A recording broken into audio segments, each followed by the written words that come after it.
পুরসভার পাম্প খারাপ। নির্জলা পুরুলিয়ার দেবেন মাহাতো সদর হাসপাতাল জল না থাকাতে থমকে রয়েছে ডায়ালিসিস, এমনকি ওটিতে বন্ধ রয়েছে অপারেশনও।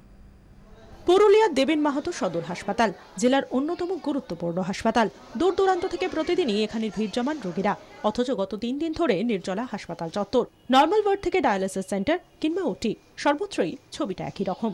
জলের অভাবে আটকে যাচ্ছে জটিল অপারেশন, বন্ধ রান্নাবান্নার কাজও। জল নেই, বুঝতেই পারছেন তো, জল ছাড়া তো অফিস চলে না। জল এখন মিউনিসিপ্যালিটি টাইম দিয়েছে। শুধু হাসপাতাল চত্বরে নয়, একই হাল হাসপাতালের কর্মী আবাসনেও। কোথাও এক ফোঁটা জল নেই। কিন্তু কেন এমন হাল? হাসপাতালে জল সরবরাহের দায়িত্ব পুরসভার। তাদের দাবি, অতিবৃষ্টিতে ডুবে গেছে পাম্প, যার জেরে শর্ট সার্কিট। যুদ্ধকালীন তৎপরতায় চলছে মেরামত। তো আমরা যেটা খবর পেয়েছি, ওদের কেবল লাইন বাস্ট হওয়ার জন্য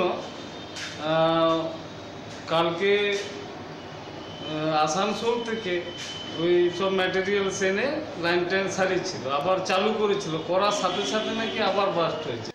ততদিন ভরসা পুরসভার পাঠানো জলের গাড়ি, আর তা দিয়েই কোনো মতে চলছে কাজকর্ম। কতদিনে মিটবে সমস্যা? স্বাভাবিক হবে হাসপাতালের কাজকর্ম? উত্তর চান পুরুলিয়ার মানুষ। ব্যুরো রিপোর্ট, 24 ঘন্টা।